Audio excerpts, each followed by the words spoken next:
My commemorative speech, I'm going to do it on Brazil missions, in specific the Davis Law Orphanage, and how that has impacted my life and turned me into the person that I am today. In 2010, I was given the opportunity to go to Uganda in Africa with Brushy Creek Baptist Church. It was their senior trip, and the way they did that was if you were a member at the church and you attended so many classes, you could uh, you could attend the trip for $300, and that was it to go overseas. Well, I was getting super excited about going to Uganda, and that's all I was talking about, all my friends and stuff. Next thing you know, out of nowhere, it was just gone. We couldn't go to Uganda, and for our backup trip, they had Fortaleza, Brazil was our backup, and I was absolutely livid that I had to go to Brazil because I was so excited about going to Uganda. I've always wanted to go to Africa, and I was kind of just like let down. And I was like, God, why are you doing this? Why do I have to go to Brazil? And little did I know I was going to go to the Davis Law Orphanage in Fortaleza, Brazil, and it was just going to change my entire life and the course of my life. When I got there, it was 2011. And we went in June, and it was beautiful. Right when I stepped off the plane, that was my second time being on a plane too.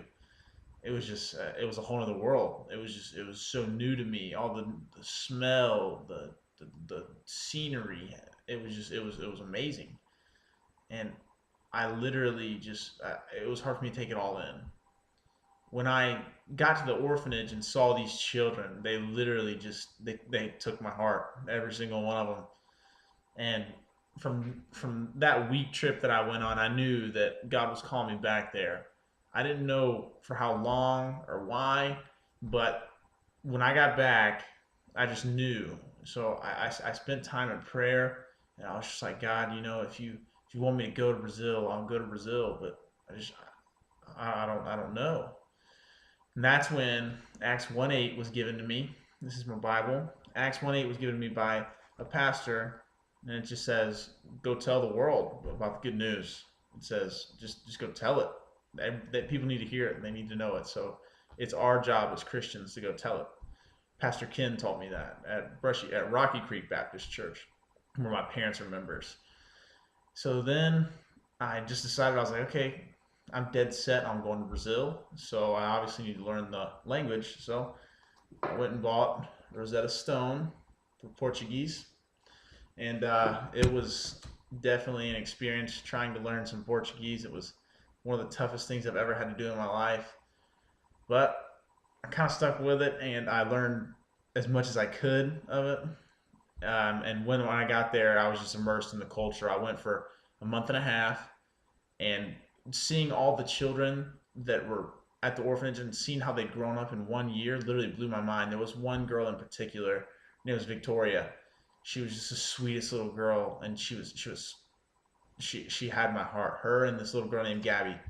And I went back and I saw them, and they saw me, and they knew who I was, and they just ran up to me and gave me the biggest hug, and they just told me how much they miss me and love me, and how much, even though there's a language barrier, we still you there is no barrier between just pure affection and love, and these kids just had the most genuine way of showing it.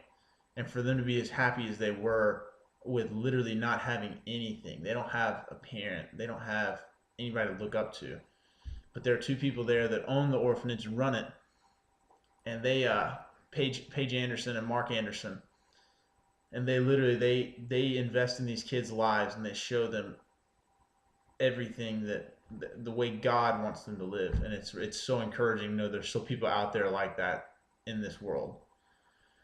My buddy that I met there also gave me this jersey right here. This is a local team, and he literally just his name was Italu, which is just Wesley. It's just a Brazilian name for Wesley. But he probably had the biggest impact on my life because I saw the way he worshiped God in VBS and all the little things that we did, and he literally just it kind of overwhelmed me just at the fact that he had nothing and I have so much, and I'm so selfish, and he just showed me what it really was like. It doesn't matter if you have everything in the world, or it doesn't matter if you have nothing like they do. As long as you've got God, that's all that matters. And I was so blessed to be able to participate in that trip and go there and spend so much time there. And I literally just can't thank God enough for giving me that opportunity. Thank you.